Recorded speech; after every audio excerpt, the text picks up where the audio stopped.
ahead and get started with this story about Marianne Williamson. Now, a while back, we did report that her first campaign manager, Peter Dow, had decided to step down as campaign manager. We also mentioned that her communications director, Jason, is actually running for office as a Green. He ran before as a Democrat, but he also stepped down during that same time. But she did bring on a new campaign manager. Now, there has been some changes again. So we're going to get into that. But first, I want to start with her appearance here on Fox Business. Marianne Williamson is discussing the need to force the debate. Now, I want to give a shout out here to Case Study QB for this clip, always doing the darn thing. Marianne Williamson discusses force the debate as the DNC continues to prevent Democratic primary debates. Let's go ahead and get into it. A whopping 80% of Democrats say that Joe Biden should debate his competitors in the run-up to 2024. You've been asking. I agree with that one. That's right. This is according to USA Today, Suffolk University polling, Marianne. The DNC so far says they will not sponsor any debates. What are you going to do to be heard, Marianne? And what are you going to do about this pushback on you and on Robert F. Kennedy Jr.? No debating. Well, I couldn't agree with you more.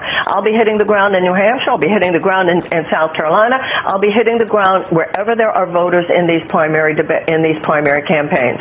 There is, as you just mentioned, more and more of a mainstream conversation. 8 out of 10 likely Democratic voters have said that they want to see debates. It is important that the voters hear the president and Robert F. Kennedy and me put forth our agendas, say what we would do as candidates against the Republicans in 2024, and even more importantly, what we would do with the power of the presidency over the next 4 years.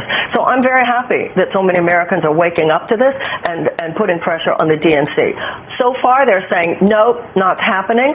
But I think this conversation is getting bigger and bigger. More and more, the polls are showing that there is questioning about the president and whether or not people actually want him to be the nominee. Well, so before we go on, I want to go back to that poll. Let's take a look at this poll. Democrats want debates. So this is USA Today and Suffolk University poll. 80% want to see 2024 debates, and 72% of Biden voters want to see debates. Now, I told you guys before, I think every candidate should be allowed to debate, just period, whether I support them or not. But what's very telling about this poll, that 72% of Biden voters that want to see a debate, that right there tells me that 72% is not all in for Joe Biden. They're not, just basically guaranteeing their vote for Joe Biden, even though they voted for him before. And that should be very alarming to Joe Biden, to the Democratic Party, to the whole Biden administration. That should be concerned. Kamala Harris should think about this as well, because the thing is that this means they want to hear other people's voice. They want to hear their opinion. They want to hear where they stand on these issues. And that is very interesting, because the other poll that you continue to see over and over shows that Joe Biden has now a 70% approval rating, or that 50 something percent of people plan to vote for him again. If Joe Biden has an approval rating of 70%, I told you I question that percentage. I really question that. Even people I know who were like ride or die Biden, like after he won, even they starting to feel some kind of way. So just FYI. So I question that 70%. How is it that so-called 70% of people approve of his job, but 72% want to see debates? That's why I told you, don't trust that number. Don't trust that number. All right, we're going back in. His competitors in the run-up to 2024. You've been asking. I agree with that one. That's right. This is according to USA Today, Suffolk University polling, Marianne. The DNC so far says they will not sponsor any debates. What are you going to do to be heard, Marianne? And what are you going to do about this pushback on you and on Robert F. Kennedy Jr.? No debating. I want to clear something up. When she says the DNC says they're not going to sponsor any debates, I want to frame this differently. The Democratic Party is telling you there is not going to be debates. And I think that's the way that she should have framed it. You throw in words like sponsor, and then some people may look at it as though, oh, the DNC doesn't want to pay for it. Just make it very plain. The DNC is saying, no, there will not be primary debates. And put it to the American people like that so that people can start to wake up. Well, I couldn't agree with you more. I'll be hitting the ground in New Hampshire. I'll be hitting the ground in South Carolina. I'll be hitting the ground wherever there are voters in these primary campaigns. There is, as you just mentioned, more and more of a mainstream conversation. 8 out of 10 likely Democratic voters have said that they want to see debates.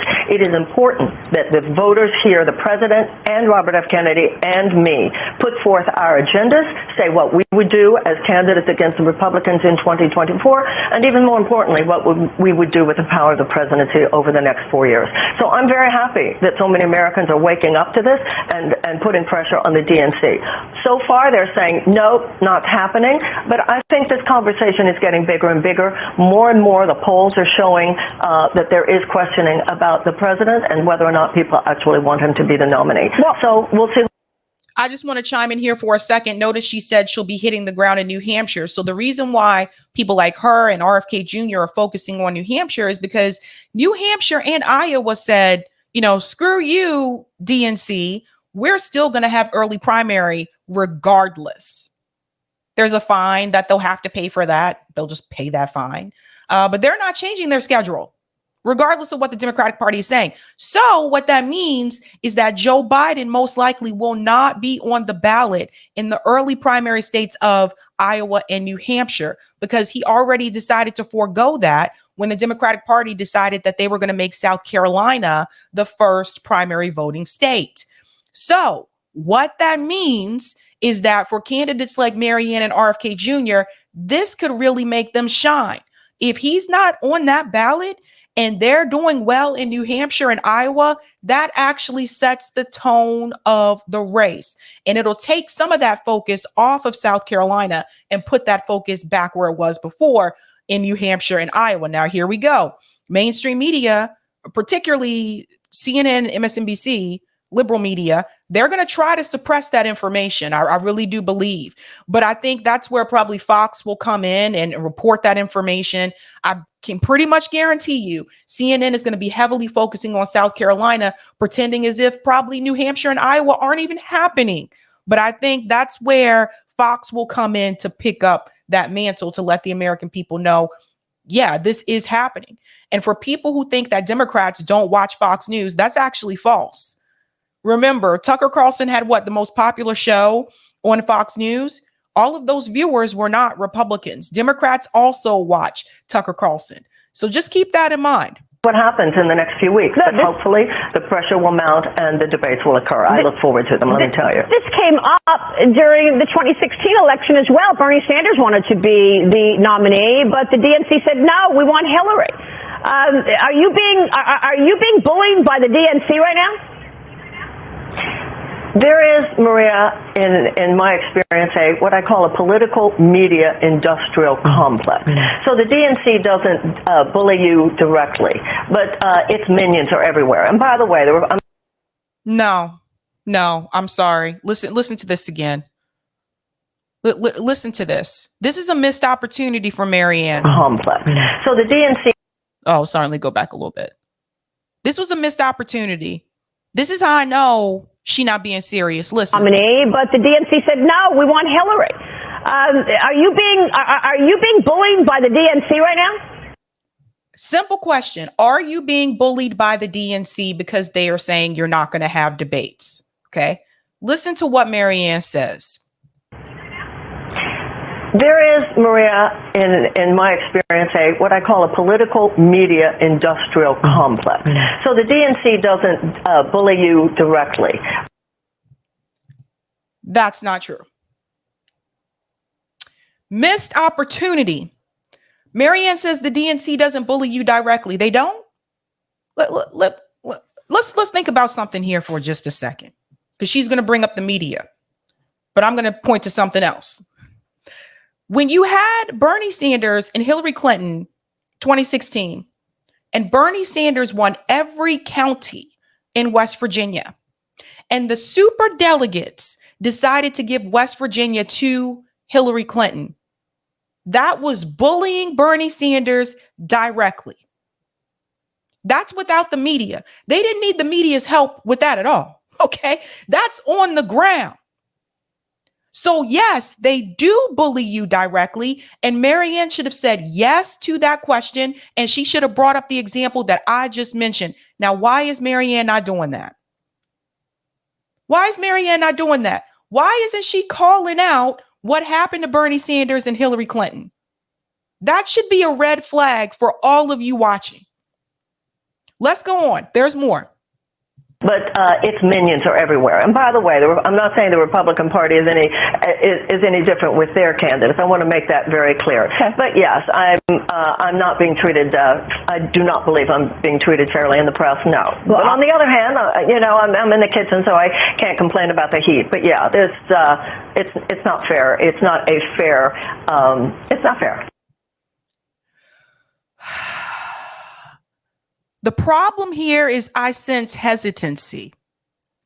And Sab don't like hesitancy. I don't like this.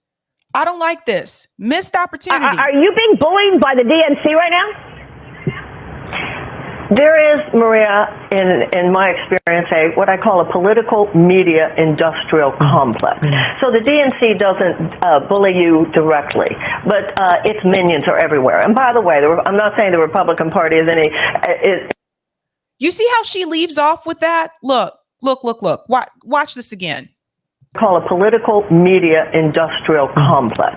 So the DNC doesn't bully you directly, but its minions are everywhere. And by the way, I'm not saying the its minions are everywhere. Republican Party is any different with their candidates. I want to make that very clear. Okay. But yes, I'm not being treated. I do not believe I'm being treated fairly in the press. No. Well, but on the other hand, I'm in the kitchen, so I can't complain about the heat. But yeah, it's not fair. I'm in the kitchen, but I can't complain about the heat. You guys see the problem? You said this is a problem? You call it out. Call all of it out. This was a problem I had with Bernie Sanders. He wasn't willing to call it out either. Wasn't willing to do so. It's not a fair. It's not fair. It's not fair. Now, we all know the media has its role, and the media does what they do. Obviously, they're going to back the corporate candidates. This is what the media does, right? They're going to back the candidate that meets the status quo. But why did Marianne give specific examples of what the DNC has already done? Not just the media. It's not just about you, Marianne. It's also about people like what happened to Bernie Sanders. How could you not mention this? How could you not do it? And then she seemed a little hesitant. I'm like, this is how I know you're not serious about pushing back on power. This is how I know you're not serious about pushing back on corruption. This is how I know you're not serious about pushing back on establishment Democrats, because in a way, Marianne, she's hesitant because she don't really want to call out the Democratic Party for what it really is. And you can see the difference between her and Dr. West. Dr. West just called it flat out. He called it out. How many interviews has Dr. West done where he brought up the fact that the DNC cheated Bernie Sanders? Marianne can't say this when she specifically is asked, are you being bullied by the DNC? Missed opportunity. And then there's the aspect of Marianne's campaign altogether. Now, I told you a while back that her first campaign manager decided to step down. There was controversy over that on Twitter, yada, yada, yada. But now the second campaign manager has also decided to step down. Guys, this is too close together.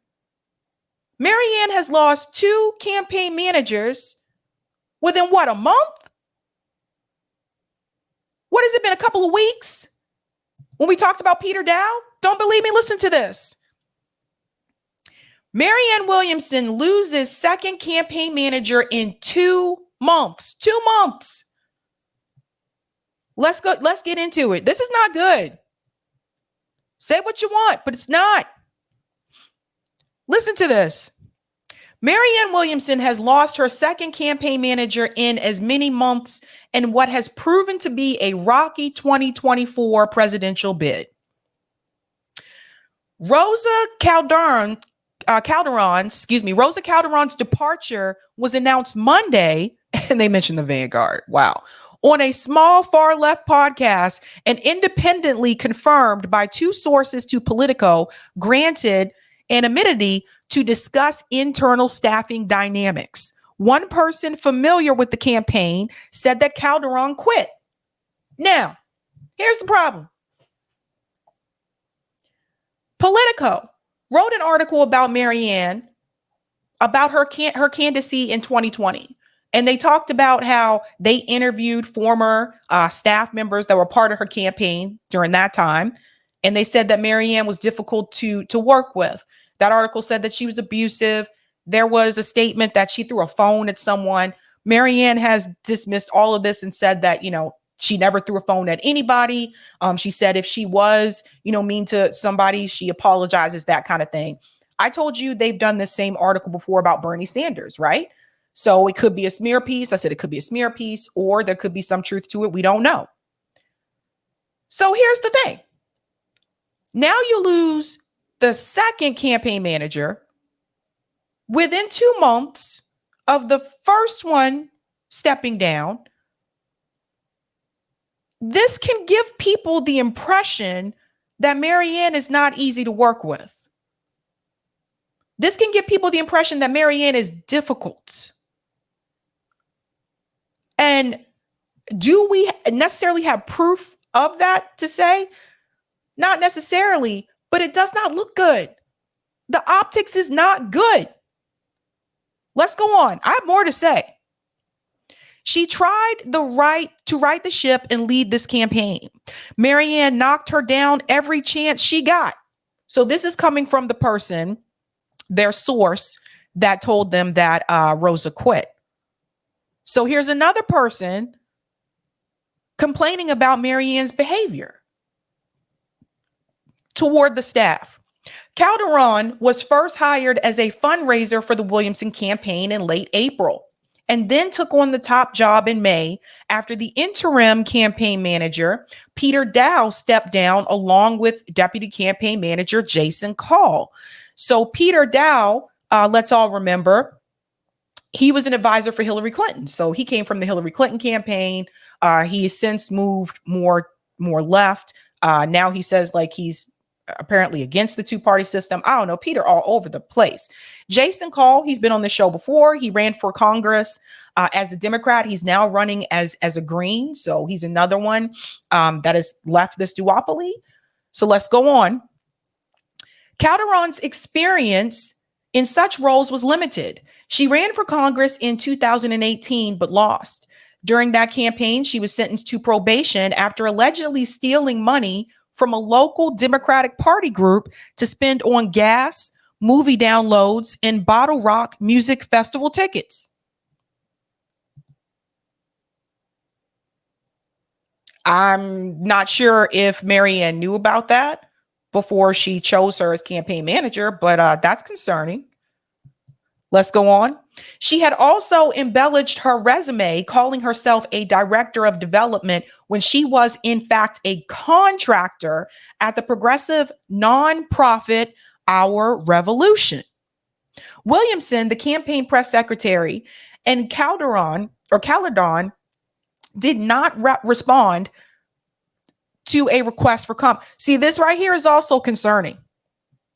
Marianne and Rosa did not respond to this. So again, it makes people kind of look at you a little side eye. What is going on over there? What is happening with that campaign? Let's go on. Williamson is running a long shot campaign in the Democratic Party. Her third bid for a public office since 2014. Now, some of you may be wondering, third, isn't this her second? This is her third. She actually ran for office before as an independent. That was way back in the day. not for president, though. I believe that was for a local position. But since the campaign launched in March, staff have been fleeing the team. There have been at least 7 departures in the last month. 7. So the campaign manager and Jason Call, those are just the ones that were basically published. According to Politico, they're saying that 7 people have left her campaign. Now, again, Politico is pro-Democrat establishment, so there could be some embellishing here. It may not be that many, but this is still concerning. Like, I don't know what to say. The campaign raised less than $1 million in the first quarter of 2023, and it is not running any broadcast advertising. So this here, not running broadcast advertising, it is still early. So just keep that in mind. We're not going to hold that against the campaign. Williamson hasn't been on the campaign trail for the last several weeks. Instead, she's been doing virtual events so she could be in London for the birth of her first grandchild. She has been hosting online roundtables, which she calls firelight chats, but has not traveled to any of the early voting states since April. This is a play on the Bernie Sanders fireside chats, which actually came from FDR, I believe. So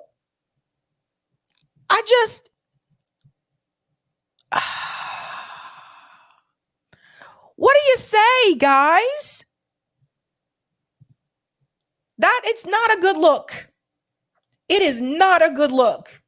And I know, some people, like, I don't have like hatred towards people who don't want to do the same thing that I do. But I do know some people, actually, like some of them very genuinely good people who actually liked Marianne and supported, was in support of her campaign.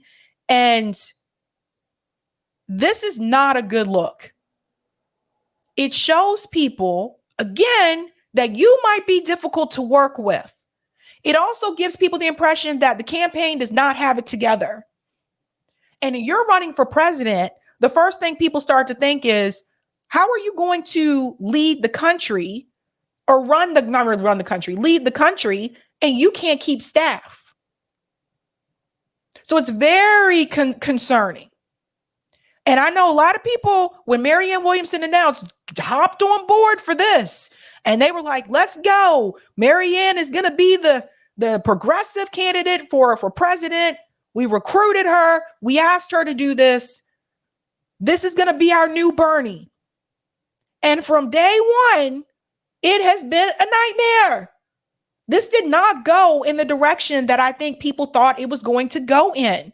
People were not overly excited about Marianne the way they were excited about Bernie Sanders. They're not the same. They don't bring that same type of energy. So those people have constantly had to come, like Crystal and Kyle, for example, they have constantly had to come and defend Marianne and tell you why she is the best candidate. Then RFK Jr. announces now he running on an anti-war message, which Marianne is not running on. And then they bring up, well, you can't be supporting RFK Jr. basically because of his position, like on the jab and all that kind of stuff. Then Dr. West announced that he's running. And he decides to run through the Green Party. So it's just, and then you have Kyle on his show saying that, well, yeah, it's right that he's doing green now instead of the People's Party after they criticized him running through the People's Party. But then he went on to say that Marianne has the best platform. How much longer are people going to defend this campaign at this point in time? How much longer? This campaign is done. I'm here to tell you. Some people may not want to hear this. It's done. So it's just, that's right, Chip. Hit that like button, guys. Smash that like button. I don't even know. This is a joke. This is a joke, and it's embarrassing. No way on earth you could even try to convince me that Marianne was going to bring that same type of fire and energy that Bernie Sanders did 2 election cycles in a row. No way. No way. So and she's still kind of trying to carry water for the Democratic Party. Call them out for what they are. Call them out. It's easier to do that when you're not running in the party.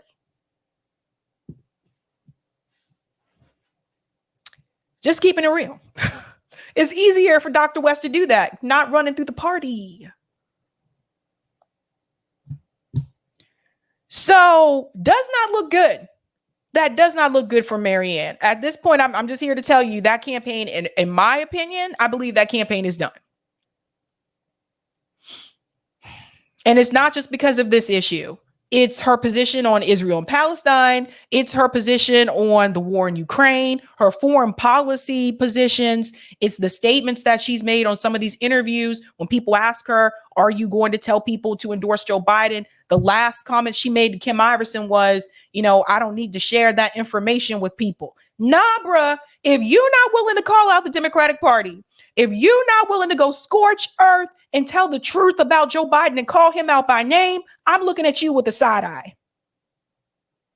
That's how I'm looking at you. Because that right there tells me you trying to find a way to see if you can get yourself another position if Joe Biden is the nominee and Joe Biden wins. That's what Bernie did. That's what Elizabeth Warren did. That's what Pete Buttigieg did. Everybody played their role so that they could still get a little bit of something if Biden won. And I think that's what Marianne might be doing. Otherwise, you'd be calling Joe Biden out left and right. So don't even. Interesting times. Peter says, Tavis Smiley is a great interviewer. I used to watch his show on PBS all the time. Yeah, he is really good. He has a radio show now. But I think when I first saw him, I believe it was when he was on BET. But yeah, he does awesome interviews. DG Daniels, personally, I'm tired of those fake debates. They need a completely new format. I think change could be good, DG. Thank you for the super chat, Eric. Calling the Vanguard a far left podcast shows a combination of how lazy Politico is or how misinformed people are about how the political spectrum actually works. Well, remember, Politico, they are for the Democrat establishment. They're going to defend Joe Biden. So anyone that's, I guess, coming from that Bernie movement, they're going to call far left. Just keep it like that. Just keeping it real. Boy, I tell you. Jonathan, Marianne never said she would support Biden. She says she will support her country, not a party. I didn't say she said she would support Biden. I said in these interviews, when she's asked that question, especially in that Kim Iverson interview, her response was she didn't believe she owed people an answer to that question. And that is problematic for me. So I'm sorry. It is what it is. You're not fooling me with this shit. You're not fooling me with it. I saw it with Bernie Sanders. I've seen it with other people as well. No. If that were the case, you'd have no problem telling people not to support this clown. Get out of here. No.